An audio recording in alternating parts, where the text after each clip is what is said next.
So hello everyone, welcome back to our channel, and in today's class we are going to cover August 2025 current affairs with relating to financial news. तो इसमें हम RBI circulars, RBI related news, banking news cover करने वाले हैं. This is part 1 of the video and in part 1 हम half of the news cover कर लेंगे and in part 2 final part we will cover rest of the complete coverage of news.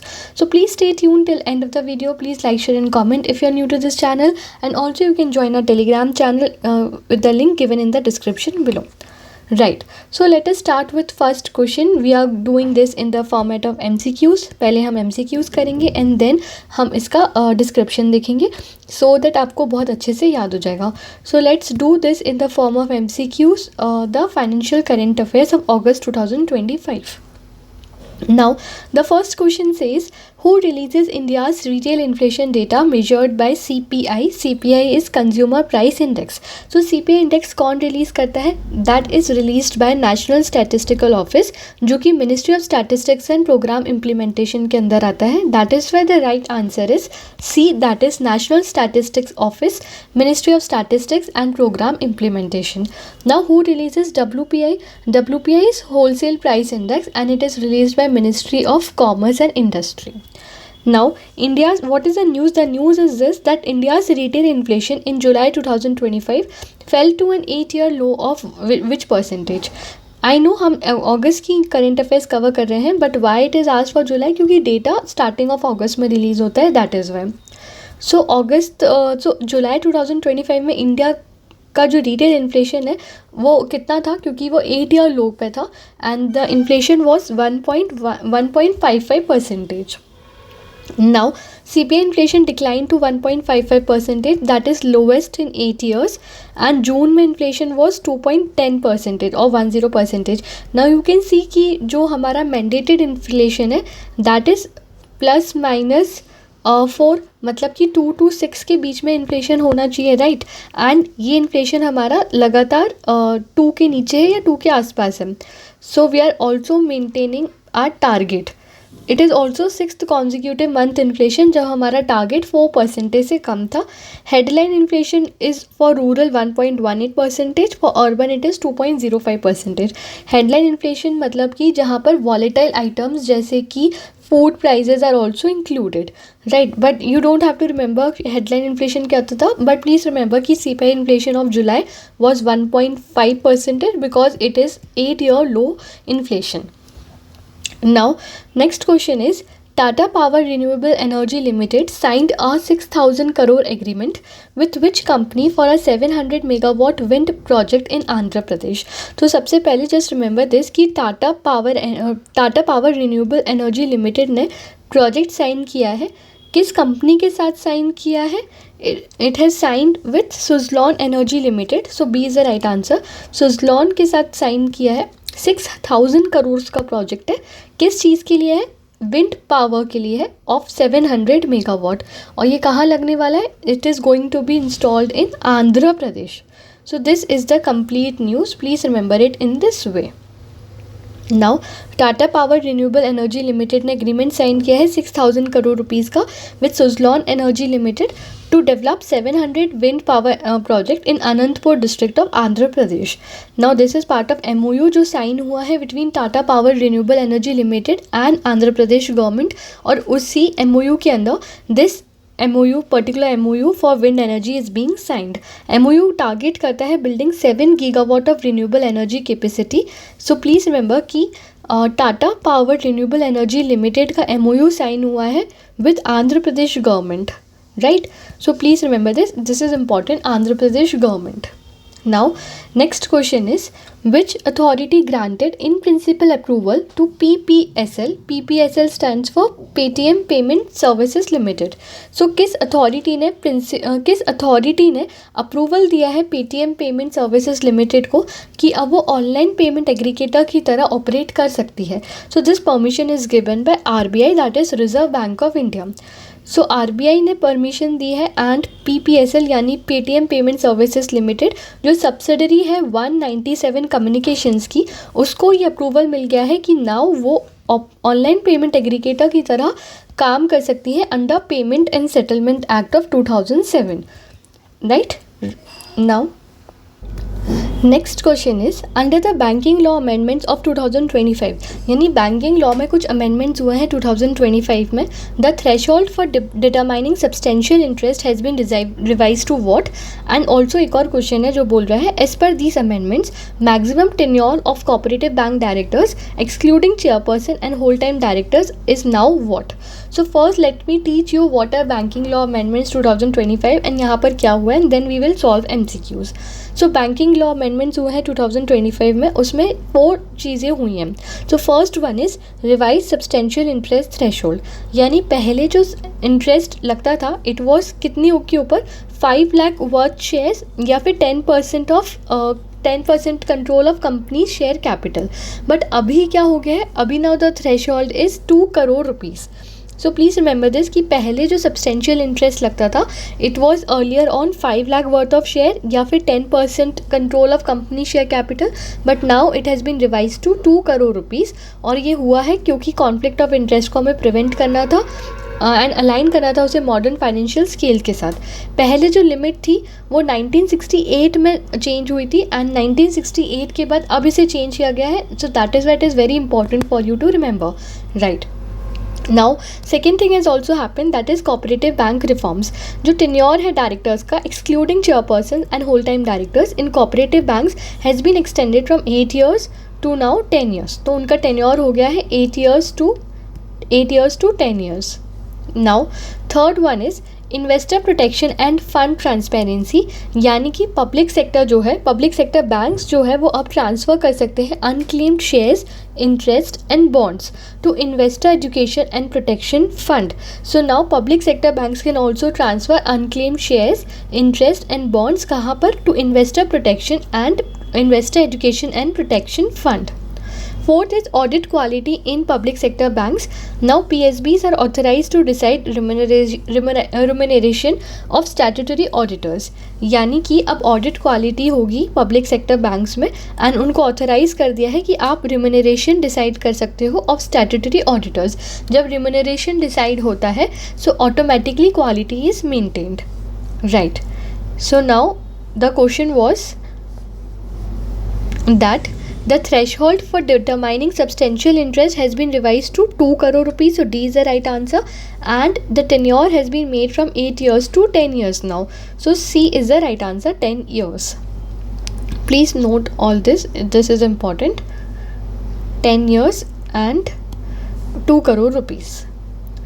Now the next question is, the maximum number of nominees an investor can appoint under SEBI's framework is how much? So under what it is, SEBI का एक nomination framework release हुआ है।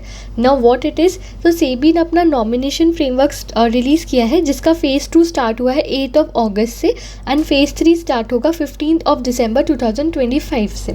Now पहले ये start होना था 1 जून से and 1 सितंबर से, but then it has been revise and phase 2 start हो रहा है 8 अगस्त एंड फ़ेज़ 3 इज़ फ्रॉम 15 दिसंबर। अब ये है क्या, नॉमिनेशन फ्रेमवर्क होता क्या है, तो जब म्यूचुअल फंड्स और डीमैट अकाउंट्स होते हैं उसमें नॉमिनी चूज़ करना होता है हमें कि ये हमारा नॉमिनी क्या होगा हमारे के बाद। तो ये नॉमिनेशन फ्रेमवर्क्स रिलीज़ किए हैं सेबी ने, that is security exchange board of India.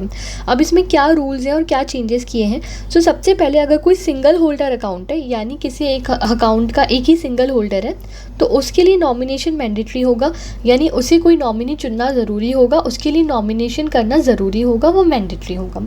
अगर जॉइंट होल्डर अकाउंट्स है तो नॉमिनेशन ऑप्शनल हो सकता है, बिकॉज अगर कोई जॉइंट होल्डर अकाउंट है तो उसके साथ और भी लोग होंगे जो कि जॉइंट होल्डर में है, राइट। इसलिए यहाँ पे जो नॉमिनेशन है वो ऑप्शनल है, बट अगर सिंगल होल्डर अकाउंट है तो जो नॉमिनेशन है वो मैंडेटरी है, राइट। इतना समझ आया।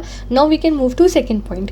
Second point is transmission rules. मतलब please understand this very carefully, it's not difficult to understand but it may be typical, so please understand. अगर मान लेते हैं कोई एक जॉइंट होल्डर मर जाता है, if he dies, if one joint holder dies, तो जो रिमेनिंग होल्डर्स बचे हैं वो इनहेरिट कर लेंगे विदाउट फ्रेश KYC, उसकी ज़रूरत नहीं है। बट अगर सारे जॉइंट होल्डर्स मर जाते हैं देन एसेट्स जो है वो रजिस्टर्ड नॉमिनीज़ के पास चले जाएंगे। बट अगर कोई नॉमिनी नहीं है, क्योंकि यहाँ पर जो नॉमिनेशन है वो ऑप्शनल है, हम जॉइंट होल्डर अकाउंट्स की बात कर रहे हैं, तो अगर कोई नॉमिनी नहीं है तो जो भी यंगेस्ट जॉइंट होल्डर होगा सारे जॉइंट होल्डर में से, तो उसके जो लीगल हायर्स होंगे, यानी उसकी फैमिली में जो उसके बाद जो लोग होंगे, उन्हें वो एसेट्स मिल जाएंगे जो कि उस अकाउंट में थे एज पर सक्सेशन लॉ और will. So okay, you understood कि इसमें क्या हो रहा है कि सबसे पहले अगर कोई सिंगल होल्डर है तो नॉमिनेशन करना इज़ कंपलसरी, अगर जॉइंट होल्डर अकाउंट है तो नॉमिनेशन ऑप्शनल है।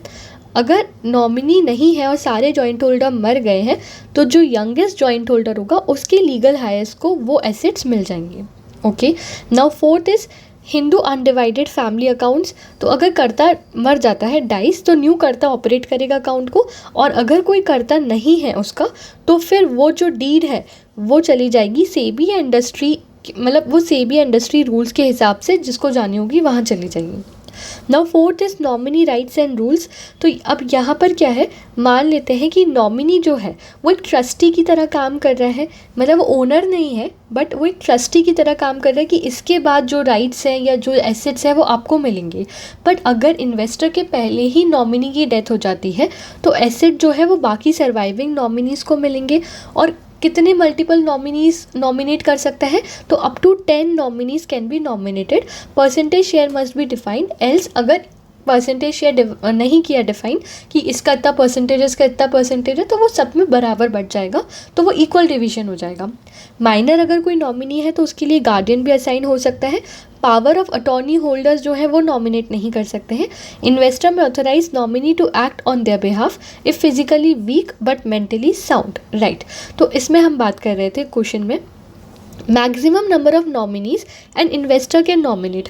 तो इन्वेस्टर जो है वो कितने मैक्सिमम नॉमिनीज को नॉमिनेट कर सकता है, तो answer is 10। Maximum 10 nominees can be nominated. So you understood right कि सिंगल होल्डर अकाउंट्स के लिए मैंडेटरी है नॉमिनेशन, जॉइंट होल्डर के लिए ऑप्शनल है।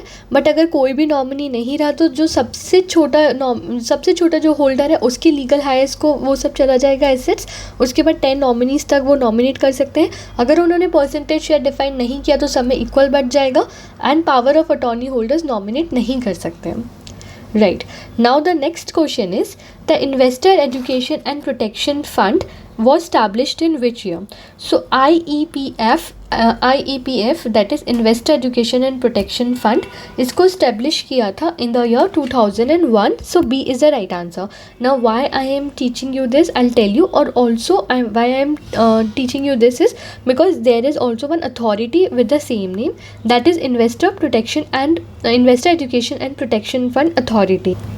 Now 2001 में फ़ंड आया, that is investor education and protection fund. उसके बाद 2016 में अथॉरिटी को बनाया गया, that is investor education and protection fund authority. So please remember this, confuse नहीं होना है।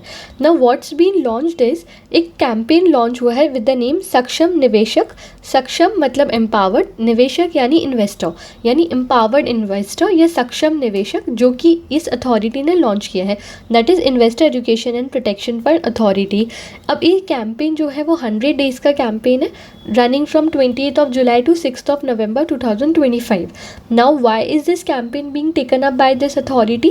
क्योंकि बहुत सारे इन्वेस्टर्स जो हैं, क्योंकि उनके पास रिकॉर्ड्स नहीं है या KYC कंप्लीट नहीं है, तो वो लोग अपने डिविडेंड्स नहीं ले पाते हैं, दे लूज डिविडेंड्स, और जो मनी अनक्लेम्ड हो जाता है फिर वो कहाँ पहुँच जाता है, वो इसी अथॉरिटी में, इसी अथॉरिटी के पास पहुँच जाता है। तो इसलिए now this campaign is being run, ताकि लोग अवेयर हो, दे नो अगर उन्होंने KYC नहीं कराया है तो वो KYC कराए, अगर किसी की डिविडेंड्स अनक्लेम्ड है तो वो अपने डिविडेंड्स पे राइट्स ले। सो that is why this campaign is being run.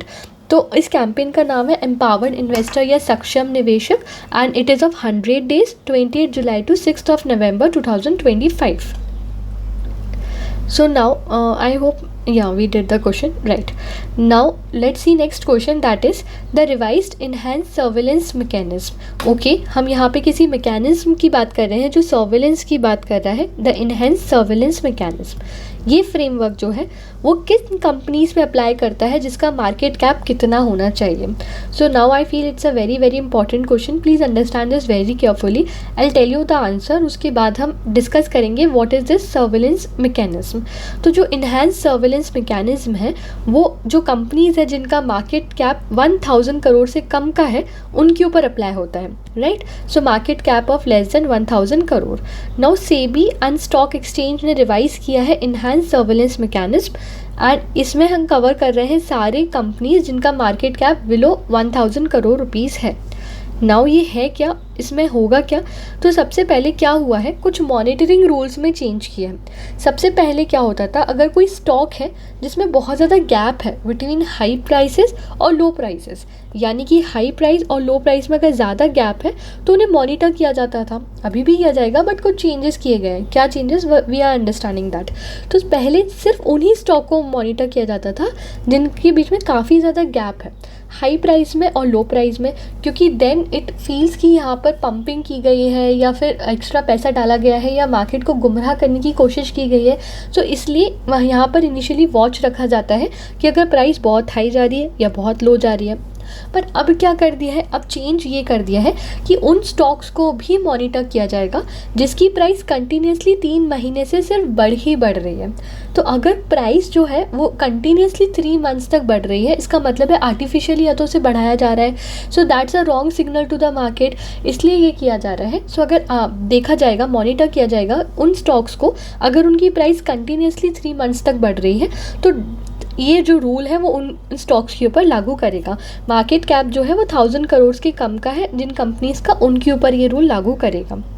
Now अगर ऐसा उन्हें पाया गया, सेबी ने ऐसा पाया कि नाउ दिस इज़ हैपनिंग, तो what SEBI will do, so SEBI will do 3 things, वो रेस्ट्रिक्शंस लगाएंगी। तो फर्स्ट रेस्ट्रिक्शन इज़ कि मान लेते हैं अगर आपको 10,000 रुपीज़ के 1 लाख रुपीज़ के कितने भी शेयर्स खरीदने हैं तो आपको फुल क्रेडिट पे वो शेयर्स खरीदने पड़ेंगे उस पर्टिकुलर स्टॉक के, उस पर्टिकुलर कंपनी के जहाँ पर देखा गया है कि वाइड गैप है या फिर कंटिन्यूस प्राइस जो है वो सिर्फ बढ़ ही जा रही है, लास्ट 3 मंथ से सिर्फ बढ़ रही है प्राइस।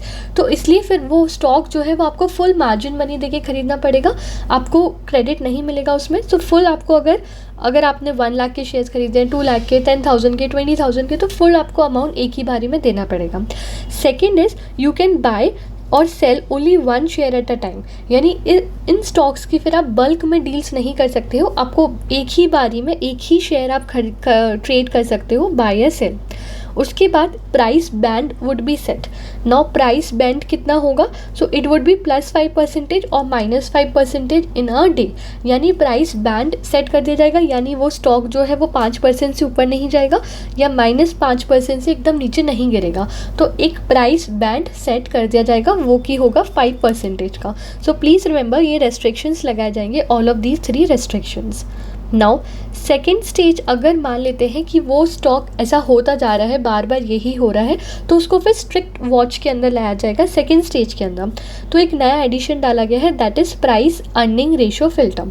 सो नाउ जो एक स्टॉक है वो स्टेज 2 पे तभी जाएगा जब उसका जो प्राइस अर्निंग रेशियो है इज़ लेस देन और equal to twice the Nifty 500 average of price earning ratio, यानी जो निफ्टी के 500 एवरेज का प्राइस अर्निंग रेशियो है, अगर इस स्टॉक का प्राइस रेशियो उस स्टॉक के प्राइस रेशियो से 2 टाइम्स या इक्वल टू 2 टाइम्स कम है, तो उसके बाद ये स्ट्रिक्ट वॉच उसके ऊपर रखा जाएगा, right.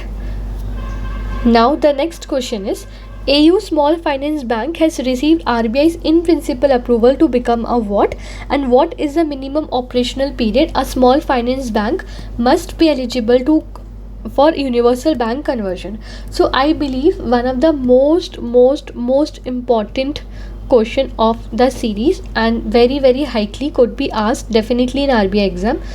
So very important question I feel so please remember this, please understand this very carefully. So now यहाँ पर ये बोल रहा है कि AU स्मॉल फाइनेंस बैंक है, उसको RBI का अप्रूवल मिल गया है क्या बनने के लिए, एक यूनिवर्सल बैंक बनने के लिए, यानी AU स्मॉल फाइनेंस बैंक अब एक यूनिवर्सल बैंक बन गया है। अगर ये बोल रहा है कि स्मॉल फाइनेंस बैंक को यूनिवर्सल बैंक बनना है तो कितना मिनिमम ऑपरेशनल पीरियड जो है वो होना चाहिए, so that should be 5 years। Now let me explain you the complete news. तो 7 अगस्त 2025 को RBI ने इन प्रिंसिपल अप्रूवल दे दिया है AU स्मॉल फाइनेंस बैंक को कि वो एक यूनिवर्सल बैंक बन सकते हैं। This is a historic decision, क्योंकि 11 साल में ऐसा कोई डिसीजन दिया गया है कि AU स्मॉल फाइनेंस बैंक अब यूनिवर्सल बैंक बन सकता है। ना यूनिवर्सल बैंक और स्मॉल फाइनेंस बैंक में क्या डिफरेंस होता है, स्मॉल फाइनेंस बैंक थोड़े स्मॉल एरियाज़ में, मतलब करता है कवर। यूनिवर्सल बैंक्स को ज़्यादा फीचर्स होते हैं, वहाँ पर ज़्यादा चीज़ें वो कर सकता है, तो यूनिवर्सल बैंक इस वजह से। नाउ अगर किसी बैंक को यूनिवर्सल बैंक बनना है तो एटलीस्ट 5 ईयर्स से ज़्यादा के उसके ऑपरेशन सेटिस्फैक्ट्री ऑपरेशंस होने चाहिए। Minimum 1000 crore rupees net worth at time of application.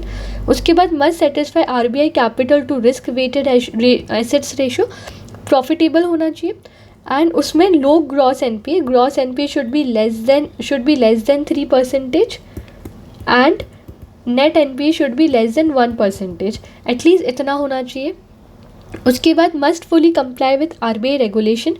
The promoter stake restructuring, यानी मान लेते हैं AU स्मॉल फाइनेंस बैंक है, उसमें प्रमोटर है और उनके प्रमोटर का स्टेक है 22%, and this is not an example, this is a reality. उनके प्रमोटर का स्टेक 22% है, तो अब उन्हें जो ये अपना स्टेक है वो एक non operative financial holding company को ट्रांसफ़र करना पड़ेगा within 18 months. So this should also be done. उसके बाद strong corporate governance and management should be there. Also headquarters relocation can happen if required. For example RBI बोल सकता है कि headquarter relocate करो टू मुंबई। उसके बाद promoter fit and proper criteria, मतलब प्रमोटर्स जो हैं वो फिट एंड प्रॉपर, यानी कि उनके ऊपर कोई लीगल या फाइनेंशियल इश्यूज नहीं होने चाहिए। If these conditions are met तो एक स्मॉल फाइनेंस बैंक को यूनिवर्सल बैंक में कन्वर्ट किया जा सकता है। So that is the news. Now the next question is in CLA, तो CLA stands for co lending arrangements, right. तो co lending arrangements, I explain you कि co lending arrangements क्या होते हैं। Okay, first let's understand only कि what are co lending arrangement and then we'll solve the MCQs। So RBI ने को lending arrangements को simplify किए हैं। नाउ को लैंडिंग अरेंजमेंट क्या होते हैं, मान लेते हैं कि NBFC प्लस बैंक दोनों मिलकर अगर लैंड कर रहे हैं तो ये को लैंडिंग हो गया। को लैंडिंग क्या होता है, अगर कोई भी चीज़ साथ में की जाए, को एजुकेशन, को लैंडिंग, कोई भी दो चीज़ें अगर दो लोग साथ में करेंगे तो दैट इज़ कॉल्ड एज को लैंडिंग, राइट।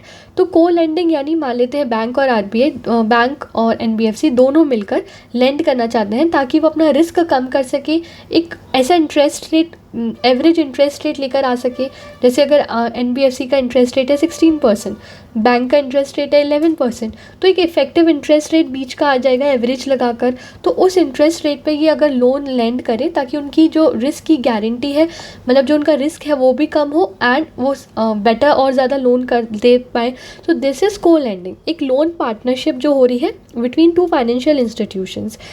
एक इंस्टीट्यूशन है जैसे most probably it is NBFC को एक बोरोअर मिला है, तो अब ये जो बोरोअर मिला है NBFC को, तो NBFC हो गया ओरिजिनेटिंग लेंडर, यानी यहाँ से लेंडिंग इनिशिएट होगी, ओरिजिनेट होगी। So NBFC then becomes originating lender. अब उसके साथ बैंक आके मिल गया है तो बैंक बन गया है partner lender. NBFC is originating lender हमारे एग्जाम्पल में and bank is partner lender. अब दोनों मनी शेयर करेंगे, इंटरेस्ट अर्न करेंगे और रिस्क शेयर करेंगे। नाउ कौन कर सकता है लैंडिंग, बैंक्स कर सकता है, small finance bank, regional rural banks allowed नहीं है। NBFCs can do, AIFIs can do, not allowed are अगर लोन्स ऑलरेडी शेयर किए हुए बाय मल्टीपल बैंक्स या डिजिटल होल्डिंग अरेंजमेंट्स हैं तो उनको अलाउड नहीं है। नाउ व्हाट विल हैपन, इसके कुछ सिंपल रूल्स है और उन रूल्स को सिंप्लीफाई किया गया है। तो सबसे पहले each lender must keep at least 10% of loan on it's books, यानी फॉर एग्जाम्पल अगर बैंक्स एंड NBFCs दोनों मिलके लेंड कर रहे हैं तो एटलीस्ट 10% ईच दोनों के पास होना चाहिए लोन इन देयर बुक्स, है ना। ऐसा नहीं हो सकता कि 95% 5% हो, यानी 10% एटलीस्ट होना चाहिए। उसके बाद इंटरेस्ट कैसे चार्ज होगा, फॉर एग्जांपल अगर बैंक 60% दे रहा है 10% इंटरेस्ट रेट पे, NBFC 40% दे रहा है 12% इंटरेस्ट रेट पे, तो एक एवरेज आ जाएगा 11% का, तो 11% का एक ब्लेंडेड इंटरेस्ट रेट चार्ज होगा। Now third is that the partner lender must take their share within 15 days, यानी फॉर एग्जांपल हमारे एग्जांपल में बैंक जो है वो पार्टनर लेंडर है तो उसको अपना जो शेयर है वो 15 डेज में ट्रांसफ़र करना ही है, वो पीछे नहीं हट सकता। सो 15 डेज में ट्रांसफ़र करना होता है। सारा जो लोन मनी है वो जॉइंट अकाउंट के थ्रू जाएगा and the split is clear. पर बोरोअर को ये सब नहीं समझ आएगा, बोरोअर के लिए वो एक सिंपल एक लोन की तरह ही काम करेगा। Now fourth is risk sharing.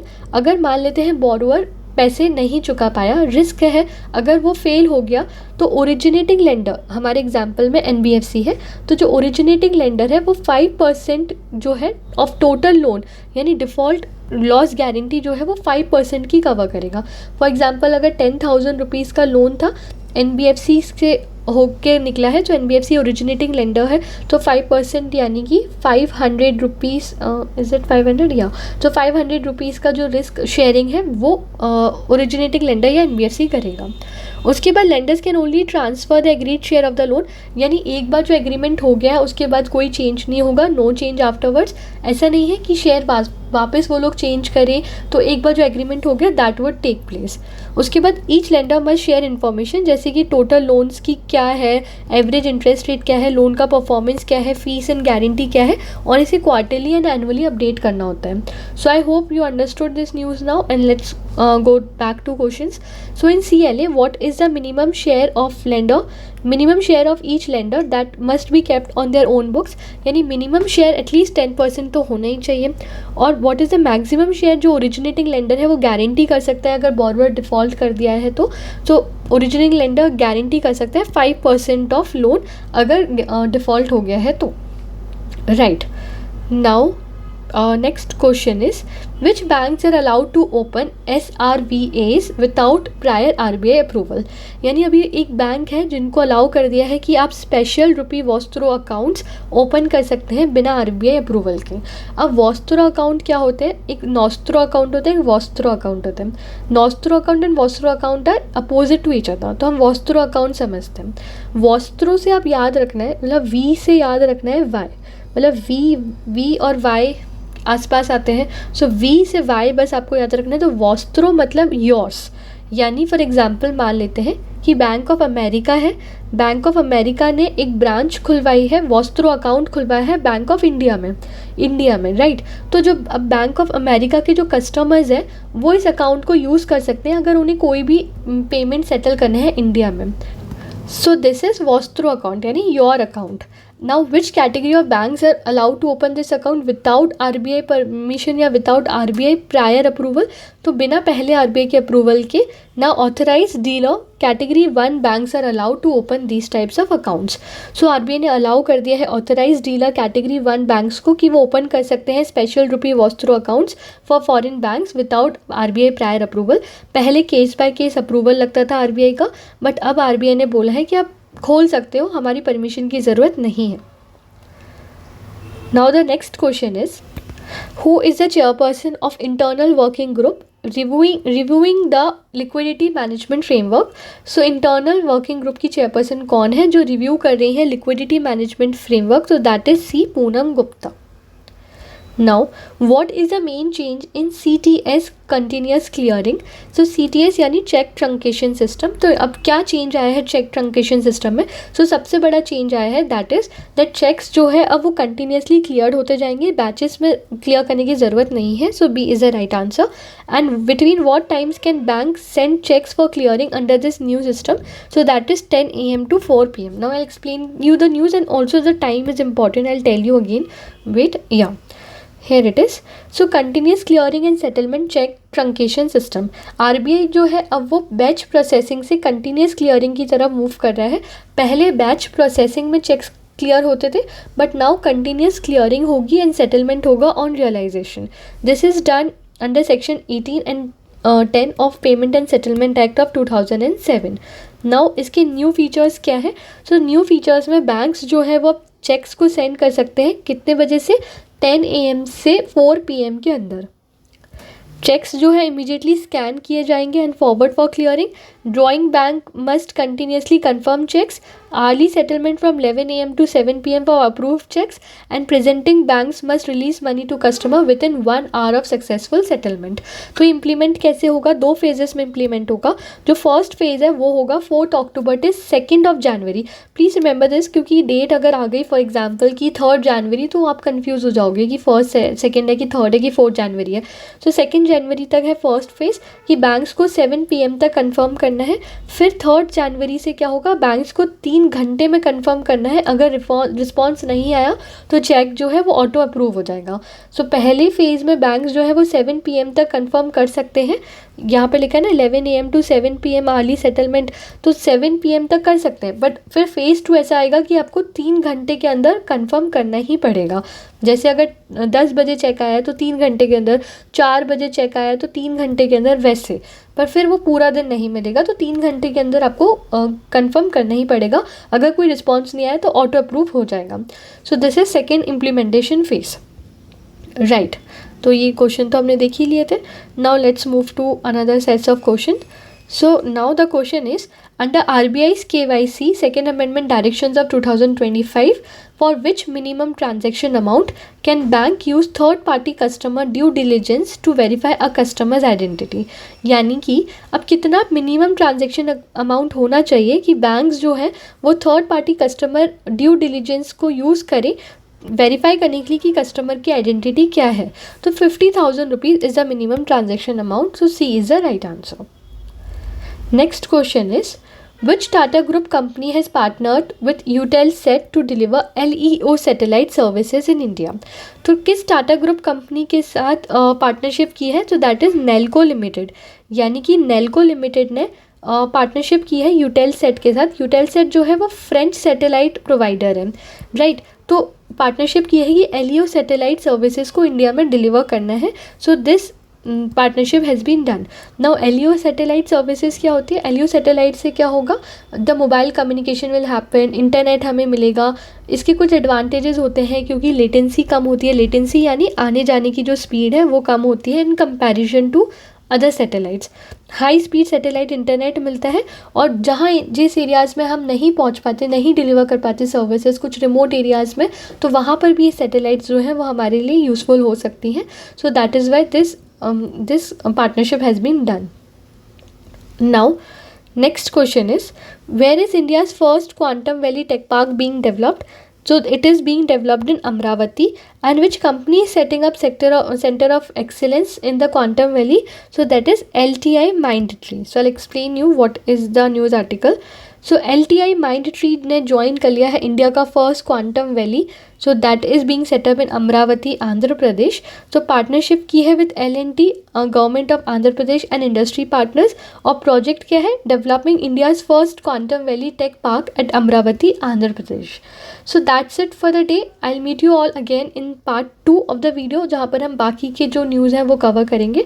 I wanted to keep it short because then it's easy for you to understand and read and make notes. I hope you liked the class.